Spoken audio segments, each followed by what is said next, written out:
Welcome back to my channel Vinny's was fresh flavours every other day. இன்றைக்கான recipe பார்த்திங்கன்னா முருங்கைக்கீரை வச்சு ஒரு சூப்பர் அண்ட் ஈஸியான குழம்பு ரெசிபி தாங்க பார்க்க போகிறோம்.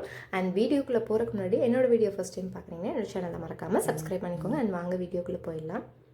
ஃபர்ஸ்ட் ஒரு குக்கரில் இந்த அளவுக்கு தண்ணி ஆட் பண்ணிக்கோங்க. அதில் 4 to 5 பல் பூண்டு ஆட் பண்ணிக்கோங்க. தண்ணி கொதிக்கும் போது ஒரு சின்ன டம்ளர் ஊற வச்ச துவரம் பருப்பு ஆட் பண்ணி மஞ்சத்தூளையும் ஆட் பண்ணி மூடி வச்சு ஒரு 2 விசில் விட்டுருங்க.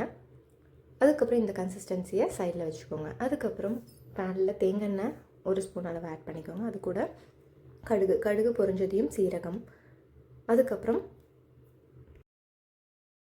வரமிளகாய் 20 சின்ன வெங்காயம் இதெல்லாம் நல்லா கலந்து விட்டுக்கோங்க. சின்ன வெங்காயம் நல்லா வெந்ததுக்கப்புறம் ஒரு சின்ன சைஸ் தக்காளி ஆட் பண்ணிக்கோங்க. அதையும் நல்லா கலந்து விட்டுக்கோங்க. இந்த டைமில் 2 to 3 ஸ்பூன் அளவு மிளகாத்தூள் ஆட் பண்ணிக்கோங்க. நல்லா வதக்கி விட்டுக்கோங்க, அந்த ஸ்மெல் போகிற வரைக்கும், பச்சை ஸ்மெல் போகிற வரைக்கும். அதுக்கப்புறம் நான் பருப்பில் இருக்க அந்த தண்ணியவே உள்ளே ஆட் பண்ணியிருக்கேன்.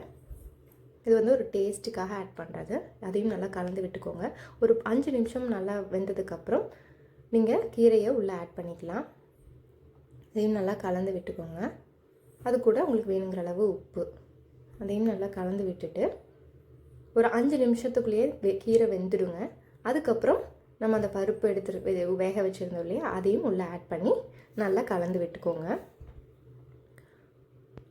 அதாவது ஒரு சிம்மில் இல்லை மீடியம் ஃப்ளேமில் ஒரு 10 நிமிஷம் மட்டும் வச்சிங்கன்னா போதும். பிகாஸ் கீரை சீக்கிரமாக வெந்துடும். அவ்வளோதாங்க, சூப்பர் அண்ட் டேஸ்ட் முருங்கைக்கீரை குழம்பு ரெடி ஆயிடுச்சு. ஸோ இந்த மாதிரி மோர் வீடியோஸ்க்கு என்னோட சேனலை மறக்காமல் சப்ஸ்கிரைப் பண்ணிக்கோங்க.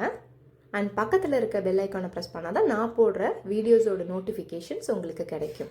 And see you, bye.